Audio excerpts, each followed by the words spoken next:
Abayahawa, Isyayahawa-say, ang may likha ng ating buhay. Abayahawa. Bawa kwartawa shalanawa. Abayahawa shabasyamayam.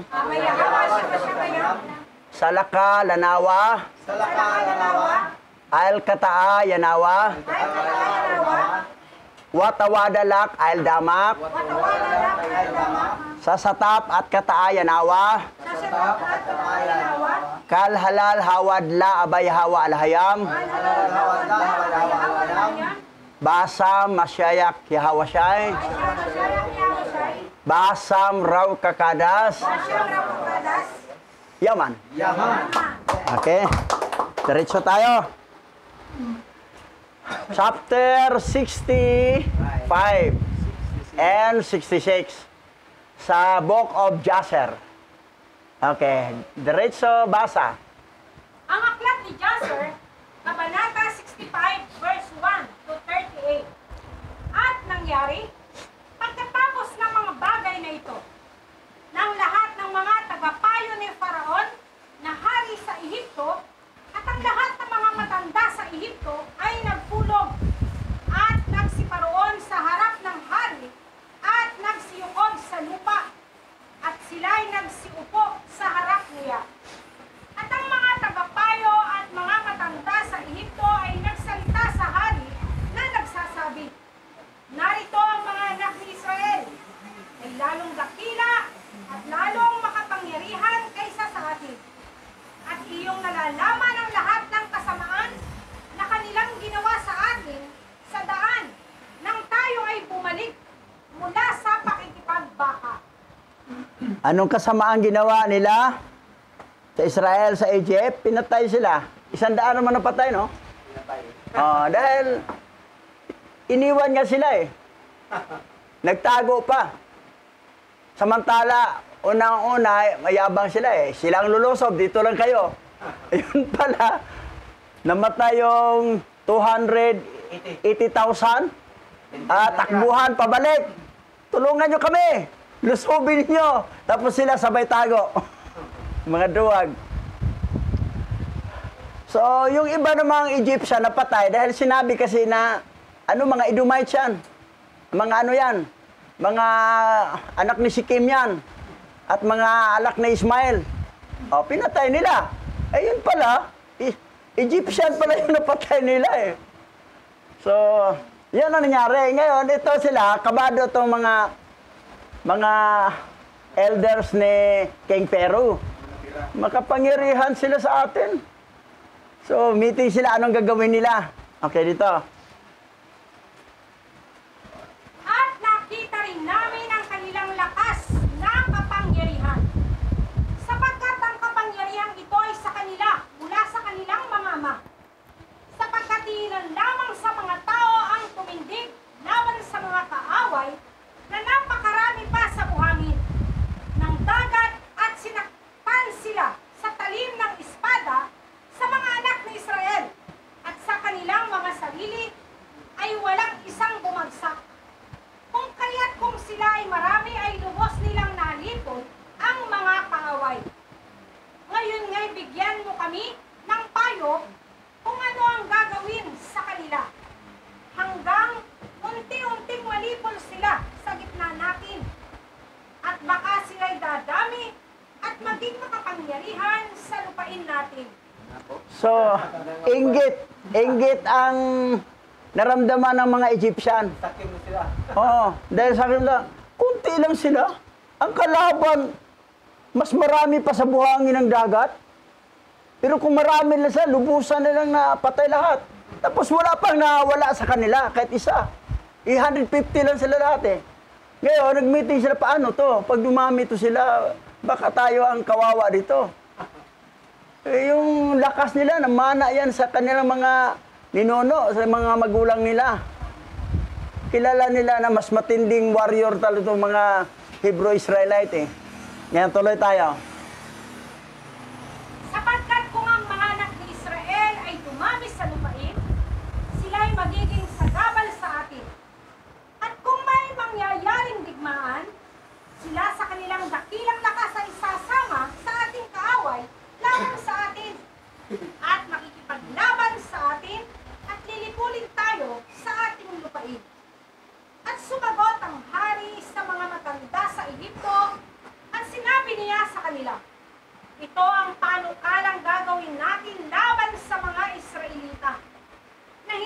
natin hihiwalayan sila.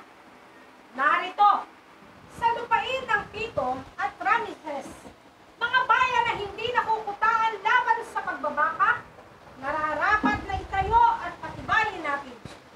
Ngayon nga yumaon kayo at kumilos na may katusuhan sa kanila at ipahayag ninyo ang isang tinig sa Ehipto at sa Gosen sa utos ng hari na sinasabi. So ito, maling akala ng mga Egyptian.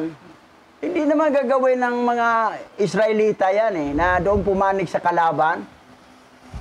Ano na sila, masama lang ang kanilang pakiramdam. Hindi gagawin ng mga Israelita yan na agawin yung lupa ng Egypt para sa kanila. Hindi. May promise na nga ang Kanaan ang sa kanilang lupa na maging bansang Israel.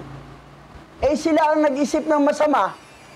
Tapos gumagawa na sila ng paraan na patrabahuin sila doon sa Ramirez at saka sa Pitom para papagurin yung mga Israelita. Oh, tuloy tayo ha. Lahat kayong mga lalaki ng Ehipto, Gosen, Patros at lahat ng mga naninirahan sa Ehipto, iniutos sa amin ng hari na itayo ang Pitom at Rameses at patibayin ang gusali para sa pagkipagbaka. Sa gitna ninyo sa buong Ehipto, sa mga anak ni Israel at sa lahat ng mga nananahan sa mga bayan, ay handang magtrabaho kasama namin at ibibigay ng bawat isa sa kaniya ang kaniyang kabayaran araw-araw ayon sa utos ng hari. Kaya't humayo muna kayo at gumawa ng may katusuhan at magtipon kayo at pumunta sa Pitom at Rameses upang magtayo ng matibay na gusali. At habang kayo ay nagtatayo, ipahayag ninyo ang ganitong uri na gawin sa buong Ehipto araw-araw sa utos ng hari. Ayan. Tatrabaho na sila.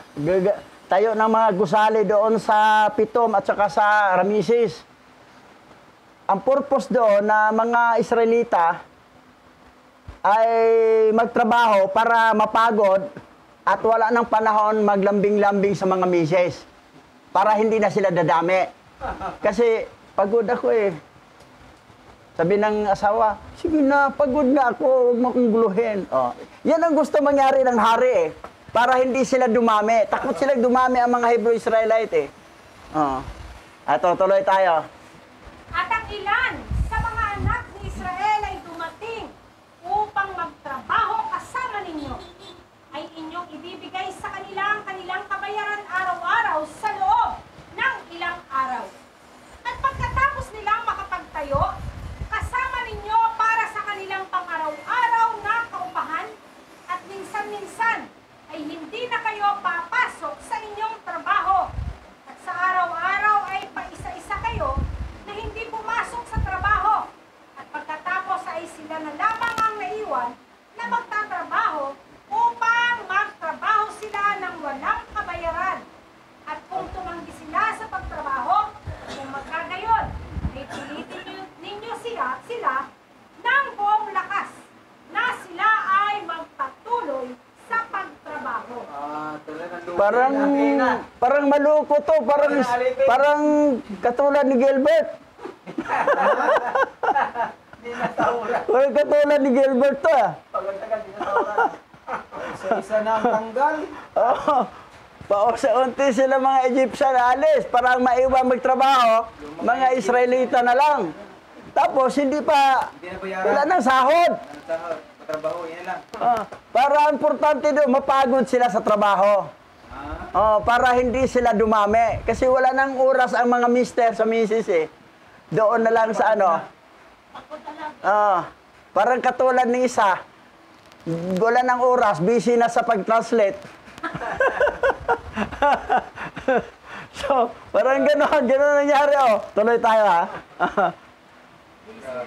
At kung gagawin ninyo ito ay makakabuti sa atin na palakasin ang ating lupain laban sa mga anak ni Israel. Sapagkat dahil sa pagod sa pagtatayo ng gusali at sa paggawa, ang mga anak ni Israel ay hindi na sila dumami, sapagkat ipinagkait nila sa kanilang sarili, sa kanilang mga asawa, dahil sa pagod sa araw-araw na pagtatrabaho. At narinig ng lahat ng matanda sa Ehipto ang payo ng hari, at ang payo ay tila mabuti sa kanilang mga mata, at sa mga mata ng mga lingkod ni Faraon, at sa mga mata ng buong Ehipto, at kanilang ginawa ang ayon sa salita ng hari. At ang lahat ng mga lingkod ay umalis sa harapan ng hari, at kanilang ipinahayag sa buong Ehipto, sa Takpanches, at sa Gosen, at sa lahat ng mga bayan na nakapaligid sa Ehipto na nagsasabi, Dahil sa pagod, no? Wala nang oras sa misis. Wala na. Yan ang gustong palabasin ni Haring Paraon eh. Oh, pero lalong lumakas yan. Dumami. Busy na sa trabaho. Busy sa pagtinda ng suman. Busy sa pag-translate. Busy sa construction. Pastor Richard, wala nang oras. Yan ang gusto nilang mangyari para sa mga Hebrew Israelite eh. So, tingnan natin kung epektibo ba yung pamamaraan ni, ni Haring Paraon. Lalong lumakas yan. Ah. nakita ninyo ang ginawa sa atin ng mga anak ni Esau at Ismael, na bumaraon upang makipagdigma sa atin at nagnanais na nipulin tayo. Ngayon nga iniutos sa amin ng hari na patibayin ang lupain upang itayo ang mga bayan ng Pitong at Rameses at patibayin ang mga gusali para sa pagkipagbaka kung sila'y muling magsiparoon laban sa atin. Sino man sa inyo mula sa buong Ehipto at mula sa mga anak ni Israel ay darating upang magtrabaho sa pagtayo ng mga gusali, ay magkakaroon siya ng kaniyang kabayaran sa araw-araw na ibibigay ng hari, gaya ng kaniyang utos sa atin. So, may sahod naman paminsan-minsan. Minsan, wala rin sahod. Ay, agoy. Para si Gilbert niya eh. Gilbert Manuel. Ito ang strategy ni Paraon para mapagod ang mga Hebrew Israelite, wala ng panahon. So, busy sa trabaho. Ngayon, tingnan natin kung dumami ba sila o hindi. Tingnan natin ha. At nang marinig ng mga Ehipsyo at ng lahat ng mga anak ni Israel, ang lahat ng sinalita ng mga lingkod ni Faraon, ay nagsilabas ang mga Ehipsyo at ang mga anak ni Israel upang magtrabaho na magtayo ng mga gusali kasama ng mga lingkod ni Faraon sa bayan ng Pitong at sa bayan ng Rameses. Ngunit walang sino man sa mga anak ni Levi ang dumating na kasama ng kanilang mga kapatid upang magtrabaho. At ang lahat ng mga lingkod ni Faraon at ng kaniyang mga prinsipe ay nagsiparoon noong una na may pagdaraya upang magtayo kasama ang mga anak ni Israel na gaya ng araw-araw na upahang manggagawa. At kanilang ibinigay sa mga anak ni Israel ang kanilang araw-araw na paupahan sa pasimula. Ayan. So, binigyan pa rin minsan. Minsan, tiwa yung iba nung nakaraang mga buwan. Ito, minsan bigyan naman rin. So, kita mo yung pamaraan ni Paraon. Na para hindi dumami ang Israel, ang mga anak ni Israel ay nabisi sa trabaho, wala nang panahon sa mga mises dahil sa pagod. Pagod kasi ako eh. Dami akong ginagawa oh. So, ganun ang nangyari. Boy, bakit? Pagod ako eh. May construction doon ko eh. Yan. So, ganun ang strategy ni Paraon para hindi dumami, mapigilan ang mga Hebrew Israelite dumami. At sila mga Egyptian ang dumami. Pero tingnan natin kung ano ang resulta. At ang mga lingkod ni Faraon ay nagtayo kasama ng mga anak ni Israel at nagsipagtrabaho sa gawain iyon sa loob ng 1 buwan. buwan, ang lahat ng mga lingkod ni Faraon ay nagsimulang lumayo ng lihim na hindi na pumasok sa trabaho. At ang mga Israelita ay nagpatuloy sa pagtrabaho sa panahong yaon. Ngunit sila ay tumanggap ng kanilang araw-araw na kaupahan, sapagkat ang ilan sa mga lalaki ng Ehipto ay nagpapatuloy pa sa pagtrabaho na kasama ng mga Israelita sa panahong yaon.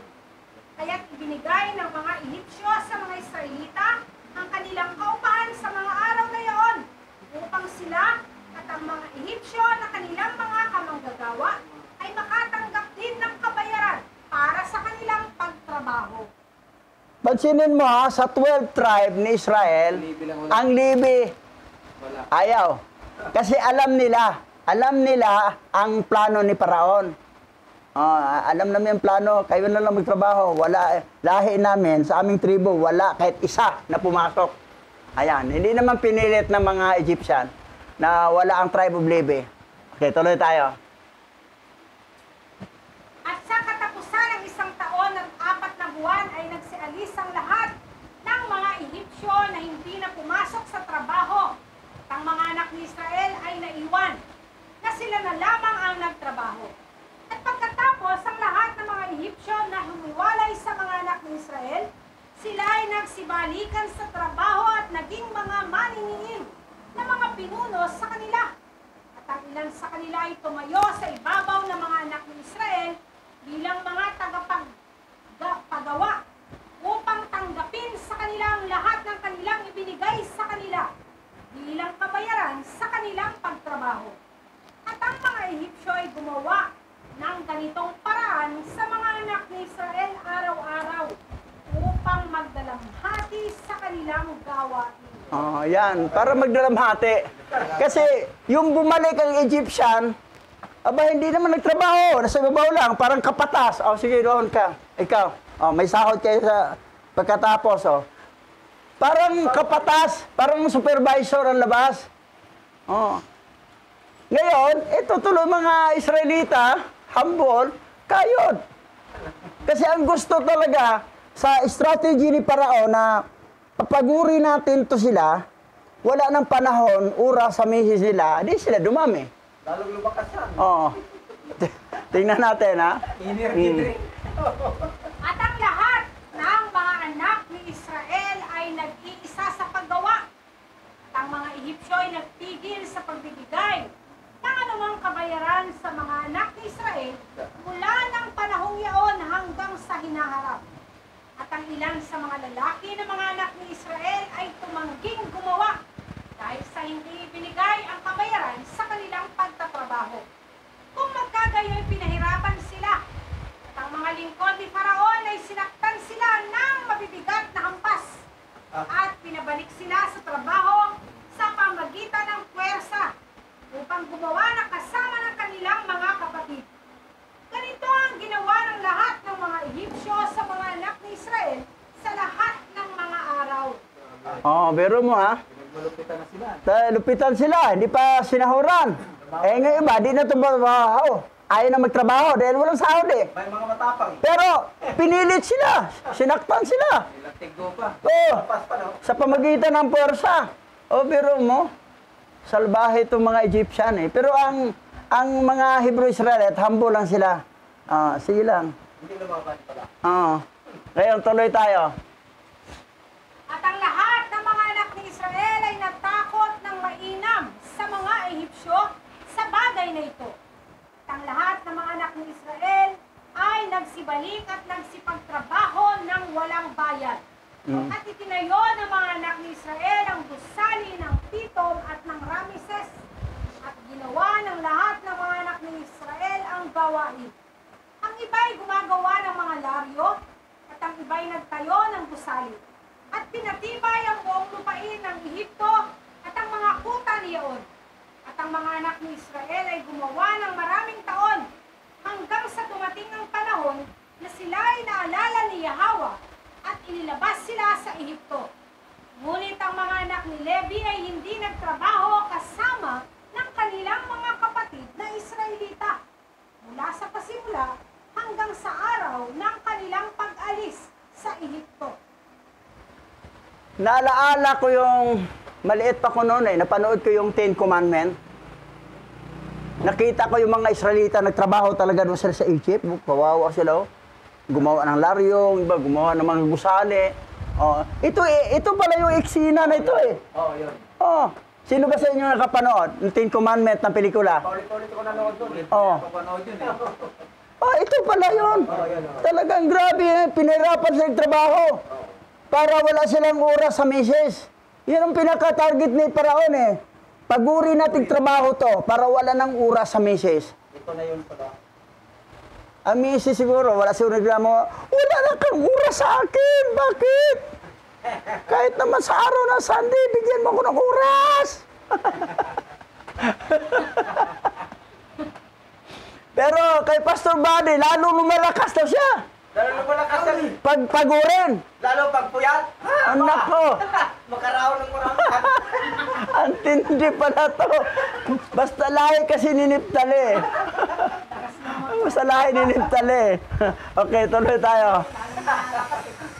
Sapagkat nalalaman ng lahat ng mga anak ni Levi na sinalita ng mga Ehipsyo ang lahat ng mga salitang ito na may panlilinlang sa mga anak ni Israel. Kaya't ang mga anak ni Levi ay nagpigil sa paglapit sa gawain na kasama ng kanilang mga kapatid.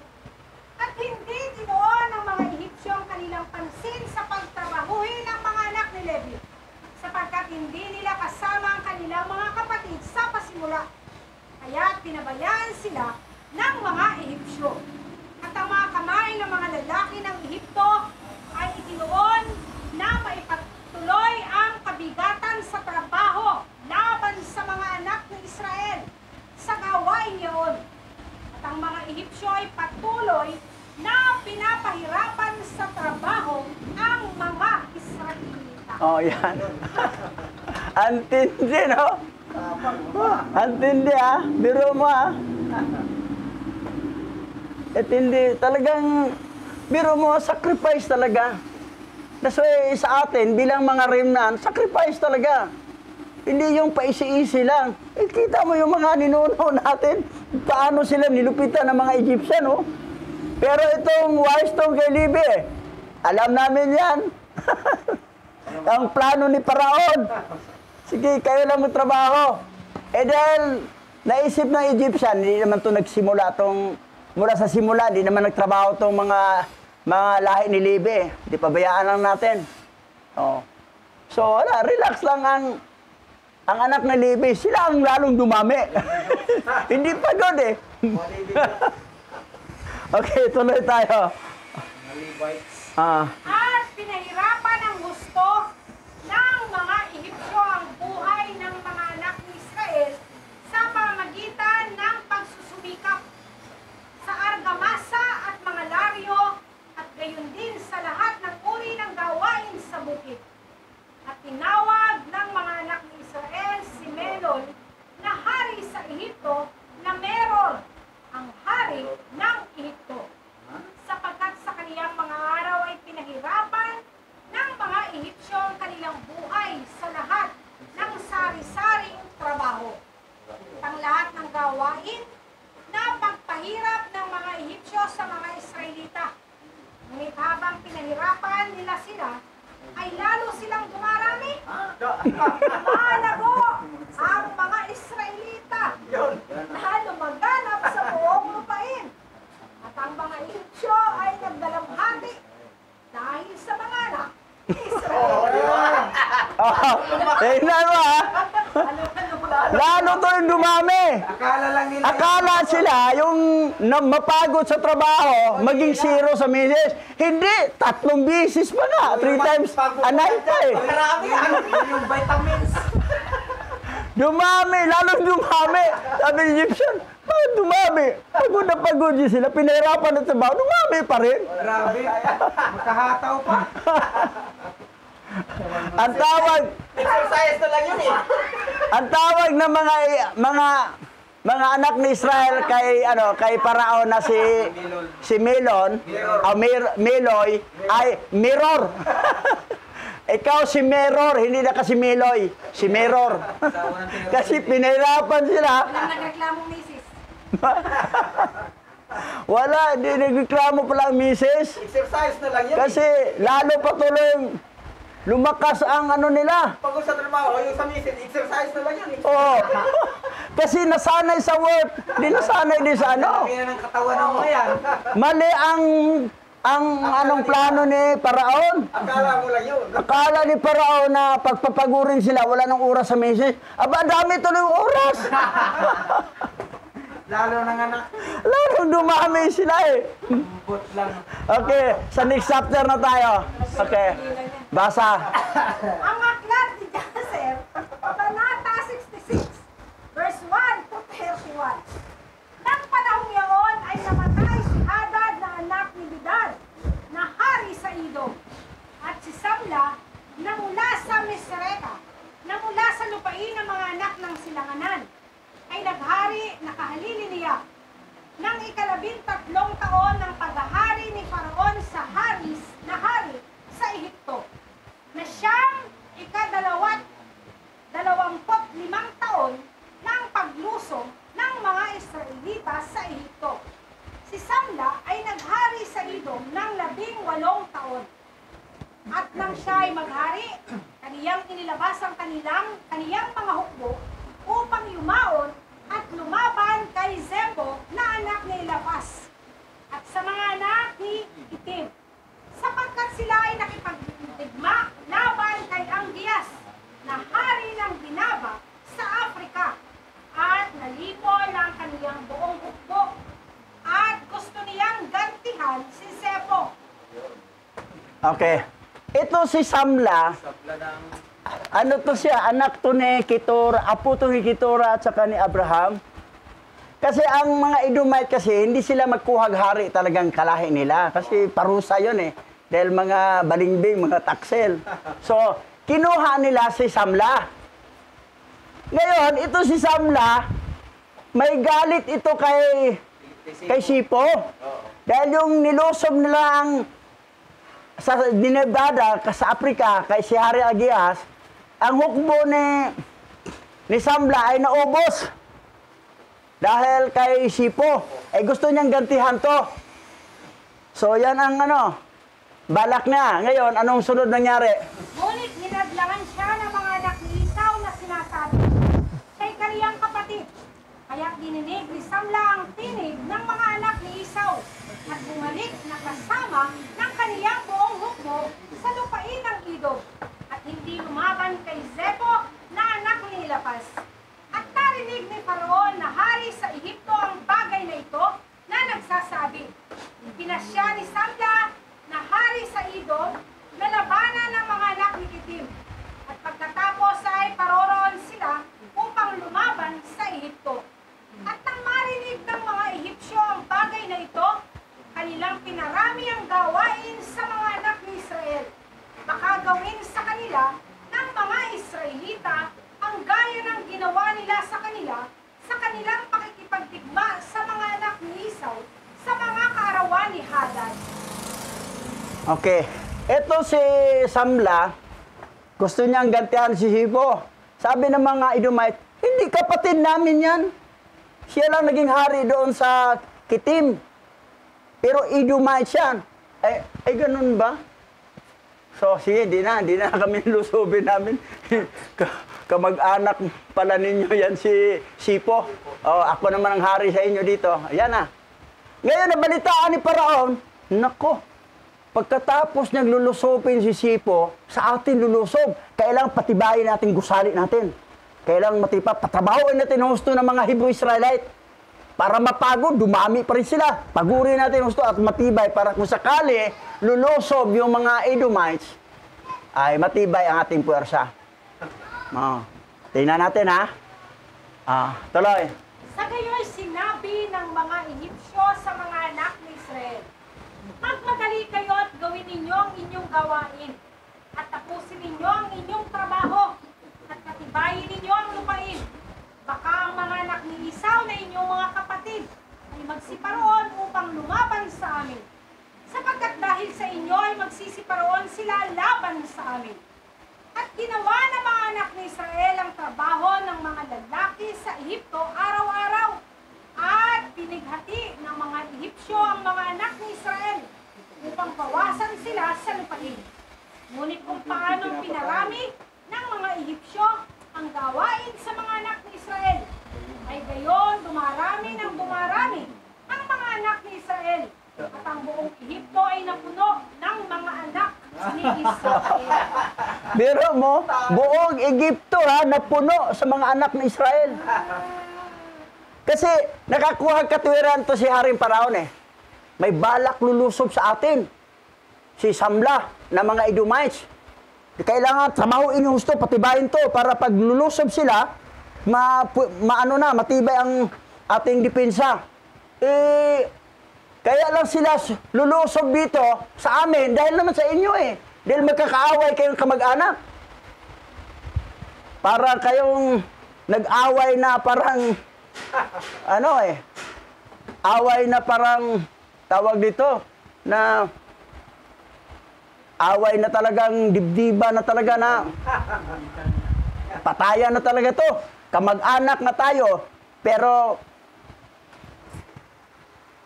kayo naman nagpatay sa aming kapatid at saka tatay.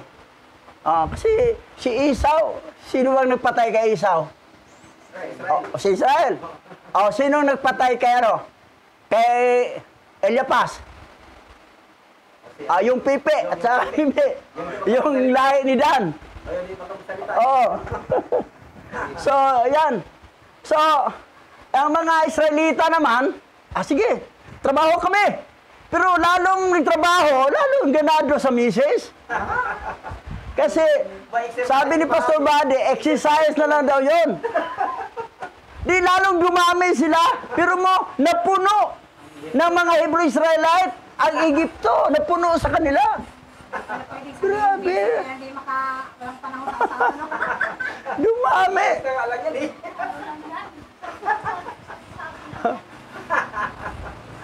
So, wala to sa 66 book, sa Genesis. Dito lang, detalyado ang Book of Jasher. Grabe. So, ganun ba kayo pag mapagod? Lalong ganado? Ay, agoy. Boy. Ganon ka rin? Okay, tuloy tayo. At sa lahat ay nasalubong ang 25,000 mga anak ni Israel sa Ehipto.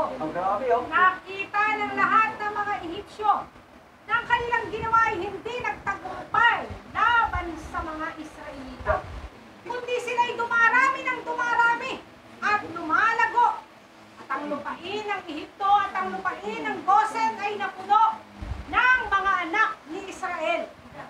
Sa gayoy, ang lahat ng matatanda ng Ehipto at ang mga pantas nito ay nagsilapit sa hari at yumukod sa kaniya at naupo sa harap niya. At sinabi ng lahat ng matanda sa Ehipto at ng mga pantas niyaon sa hari, mabuhay nawa ang hari magpakailanman.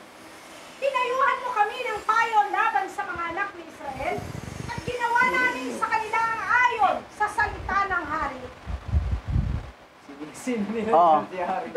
Nag-meeting na sila. Dahil nakita yung nasalubong lang nila, 25,000 mga anak ni Israel sa Egypto. Yung nasalubong lang nila. 25,000. Grabe. So halos na nasa buong Egypt, puro na mga Hebrew Israelite ang mga tao doon. Kunti lang ang mga Egyptian. Ngayon nagpunta itong mga matatanda, mga elder sa... Parang hindi epektibo yung mga plano mo, mahal na hari. Magplano tayo ng panibago. May plan A mo, palpak. Mag-plan B tayo. Gagawa na sila ng plan B. Okay, tuloy tayo. Ngunit ayon sa dagdag ng paggawa ay gayon din ang kanilang pagdami at paglago sa lupain. At narito, ang buong lupain ay napupuno sa kanila. Ngayon ngay aming hari, ang mga mata ng buong Ehipto ay nasa iyo upang bigyan sila ng payo sa pamamagitan ng iyong karunungan. Upang sila'y manaig sa Israel, upang lipulin sila, upang bawasan sila sa lupain. At ang hari ay sumagot sa nagsasabi? Bigyan ko kayo ng isang tagapayo tungkol sa bagay na ito upang malaman ninyo kung ano ang gagawin ninyo sa kanila. At isang pinuno, isa sa mga tagapayo ng hari na ang pangalan ay si Job, mula sa Mesopotamia, sa lupain ng Uz, ay sumagot sa hari na nagsasabi. Ayan. Hindi na, ang plan B, hindi na si Paraon ang nagplano. Si Job na. Ikaw na, Job. Oh, anong plan B natin gagawin? Dahil yung sa akin, lalo nga dumami. Instead na mabawasan sila, dumami, nag-multiply. Halos lahat. Ilan-ilan na lang tayo mga Egyptian. Puro na mga Hebrew Israelite nakatira sa Egypt. Oh, lalong kabado sila. Ngayon, nagplano sila. Ngayon, pakinggan natin ito si Job. Oh. Kung kinalulugdan ng hari, dinggin niya ang payo ng kaniyang lingkod.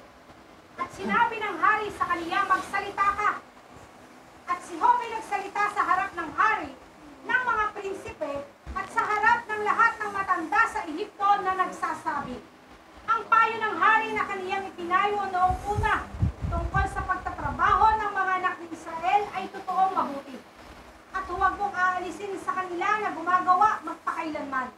Ngunit ang payo na ipinapayo ng hari sa kanila, na inaakala ng hari na kapag pinahirapan sila sa trabaho, ay hindi sila dumarami. Oh, yan. Ito na. Sabi naman ni Job, oh, wag na itigil yon. Tuloy pa rin trabaho nila. Kahit dumami sila. Oh, tuloy pa rin. Patrabahoin pa rin yan ang mga Israelita. Ngayon, may ibang plano si Job dito. Narito, tayo ay natakot sa digmaan sa mahabang panahon. At ating sinabi, kapag ang mga Israelita ay naging mabunga at dumarami sa lupain nito, tayo ay tataboy nila sa ating lupain. Kung ang isang digmaan ay magaganap, kung kinalulugdan ng hari, ay magpalabas ng isang utos ang hari at nasusulat ang mga kautusan ng Ehipto na hindi mababawi, na bawat lalaking ipinanganak ng mga anak ni Israel, ang kaniyang dugo ay mabubuhos sa lupa. At sa iyong kautusan, na kapag lalaki ang ipinanganak ng mga anak ni Israel, ay dapat patayin. At kung babae ang ipinapanganak, ay huwag patayin. Sa payo na ito ni Job, ito'y kinalulugod ng hari at sa kaniyang mga prinsipe. At ginawa ng hari ang kautusan ayon sa payo ni Job.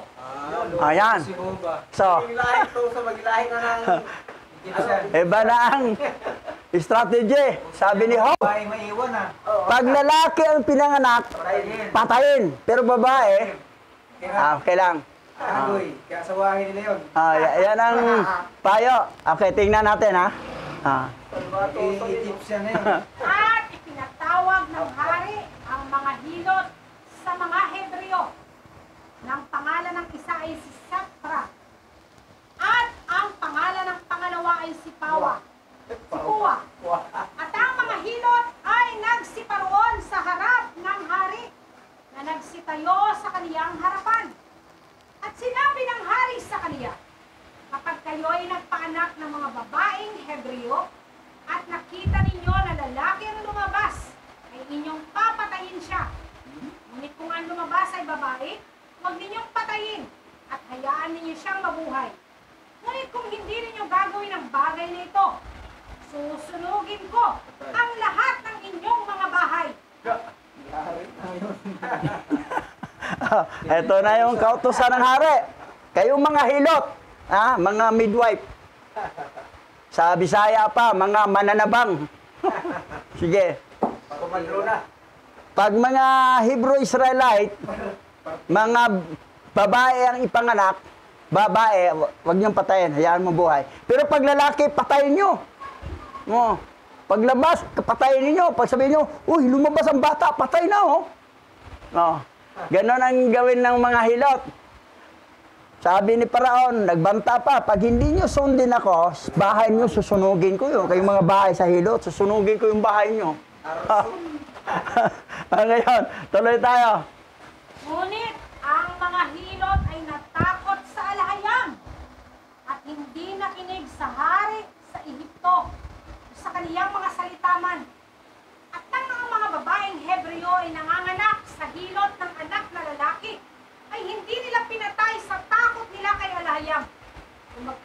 ginawa ng hilot ang lahat ng kailangan sa bata at pinabayaan itong mabuhay. Gayon ang ginawa ng mga hilot sa lahat ng araw. Ang bagay na ito ay nalaman ng hari at siya'y nagsugo na pinatawag ang mga hilot at kaniyang sinabi sa kanila, bakit hindi ninyo ginawa ang aking utos sa inyo? At inyong iniligtas na mabuhay ang mga batang lalaki?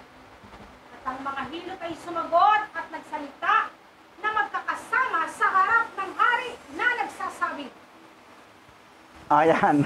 Ito na. Mabuti itong mga hilot na ito. May takot kay Alhayam. Takot. Hindi natin pwede patayin yun eh. So, binayaan ng mabuhay ang mga anak na mga sanggol na lumabas sa Hebreo na lalaki. Ngayon nalaman sa hari, patawad.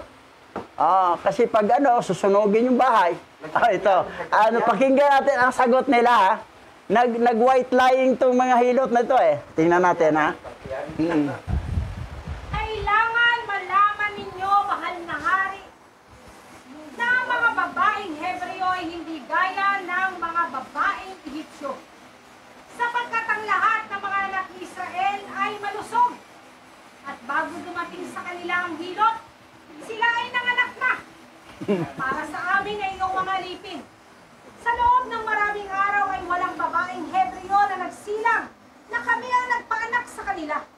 Sapagkat ang lahat ng mga babaeng Hebreo ay hindi nangangailangan ng hilot sapagkat sila ay malusog. At narinig ni Panginoon ang kanilang mga salita at naniwala siya sa bagay na ito. At ang mga hilot ay umalis sa harapan ng hari at umuwi. At pinagbuti sila ng Alahayam. At ang mga Israelita ay dumarami nang dumarami sa totoong mainam. Diba? Tingnan mo ha. Yung hilot, nag-white line yung hilot eh. Binuhay naman talaga na totoo eh. Pero sabi niya, yung mga Hebrew, hindi na kailangan maghilot sila, malulusog sila. Hindi na kailangan na kami sa kanila. Sila-sila na lang, mga anak. Mga malusog. Mga malulusog sila eh. Hindi katulad sa mga Egyptyo. Ang hari naman, naniwala din. Parang ganun. At dininig ni Paraon ang kanilang mga salita at naniwala siya sa bagay na ito.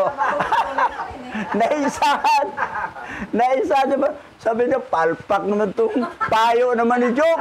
Yung payo ko nung una, wala rin silbi. Lalakas. Wala rin silbi. Lalakit babae pala. Sa sunod Sabat, si Balaam na. Itatapon na sa ilog ng mga lalaki. Yung nangyari kasi dito, papatayin ang mga lalaki. Kasi ayaw lang dumami ang mga Israelite. Sa panahon naman sa kapanganakan ni Yahweh, pinapatay din ang lalaki. Pinapatay ang mga lalaki, di ba? Baka matsambahan nila nga si Yahweh ay mapatay. Kasi may prophecy na yung batang ipapanganak ay maging hari sa Israel. Sabi niya, bakit may iba pang hari? Lahi lang namin ang maging hari, hindi pwedeng pasukan ng ibang lahi. Pinapatay. Ilan ang batang napatay panahon ni Herodes? 144,000. Yun yung mag-reincarnate. Hindi alam na iba yan eh. Mag-reincarnate. Kasi yung bata, hindi nagsinungaling at hindi nakapag-asawa. Yun ang qualification ng 144,000. Ngayon, pero yung nag-reincarnate na sila, nag-asawa na. Nakapagsinungaling na. Pero yung original na bata, hindi talaga nagsinungaling. At saka hindi nagpag-asawa. Yun yung qualification doon eh. Pero ang iba, akala membro tayo sa 144,000. Kabilang daw sa... Anong kabilang sa iyong mata? Kabilang. Yung mga reincarnated lang. Katulad kay Elias. Nag-reincarnate si Elias eh. Sino yun? Si Juan Bautista. Yun. Sinabi ni Yahweh.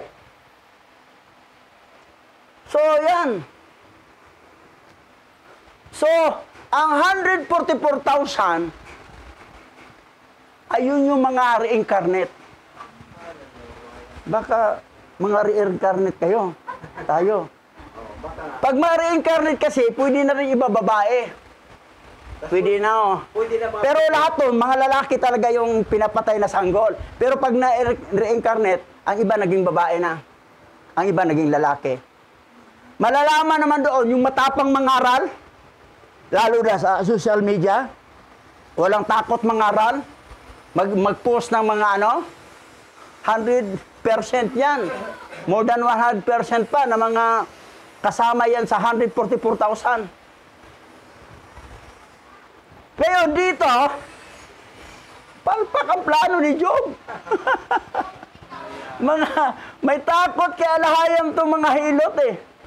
Tapos sabi nila na, malusog kasi mga Hebreo eh. Hindi na nangailangan ng hilot. O yan, nangyari. Hindi na pwedeng kunin at patayin kasi nanganak na. Oh. Nanganak na eh. Gusto kasi ng paglabas doon, sa Bisaya pa, kumuti nila agad yun. Para, pag patay ang anak mo. Pag lalaki, patay na kaagad. Oo. Pero sabi nga, napunta kami, nanganak na. Oo, nanganak na ang mga Hebreo na babae. So, yan ang nangyari. Ngayon,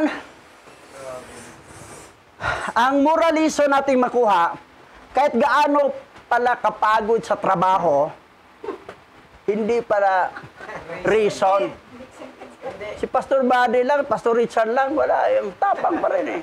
Si Boy lang ang video na kasi may edad na eh. Makareho kami senior. Wala Eh. yung asawa niya? Ha? Wala yung asawa? Wala rin asawa kasi, no? Ayan, tama. Okay, dito nagtapos. Dito nagtapos. So, tayo didako sa panalangin, Pastor Richard. Tayo pong lahat ay muling magpasalamat sa ating Aba Yahawa. Papuri, pagluwalhati, pagdakila sa iyong pangalan, aming alahayam, na aming Yahawa, ang tunay naming inialay sa inyo. Mula sa mga abang lingkod ninyo ng mga walang kabuluhan, ang dakila at makapangyarihang pangalan na aming kinilala at sinamba sa pamagitan ng iyong pagkakatawang tao, ang Masyayak Yahweh siya na nagligtas sa amin. Patuloy po namin itinataas ang iyong pangalan sa araw na ito. At sa bawat isa, kabilang sa bawat pamilyang mayroon kami, aming hinihingi, Aba Yahawa. Patuloy po ninyong kiling ang inyong pagkiling sa kanila at mabigyan ng pangunawa ang kanilang mga diwa upang makilala kanila ng lubusan. O aming Yahawa, sa mga anak namin na ang kanilang mga kaisipan ay natatangay ng mga bagay sa sanglibutan. Panalangin po namin katulad ng ibang mga anak ni Israel, naway pagpalain mo sila at dumating ang oras na sila ay makakilala ng lubos sa iyo. Hanapin ka at patuloy nilang hangarin ang iyong kaluwalhatian ay kanilang gampanan sa mga panahon ng kanilang buhay. Pagpalain mo ang lahat ng mga remnant na naligaw, muling maiharap sa iyo ang kanilang mga mukha at pagpalain mo sila ng maranasan nila ang mabuksan ng pangunawa kahit na andoon sila sa mga malalaking iglesia na itinayo ng mga Babylonian religion. O aming Yahawa, patuloy po namin itinataas ang mga gawain sa araw ng bukas, batid ninyo mga bagay nito at naway maging ligtas ang buong maghapon ng bawat isa sa anumang kaparaanan na aming gagampanan. Ang iyong kaluwalhatian, ang iyong kadakilaan ang mahayag sa lahat ng bagay sa buhay namin, sa buhay nila Bishop, ng aming mga kapatid, ng aming mga kamanggagawa. Patuloy po namin itinataas ang lahat ng ito sa iyo sa pangalan ni Masyayak Yahweh. Yaman.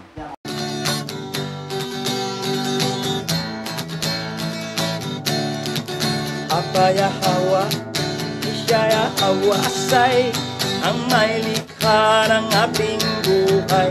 Aba Yahawa,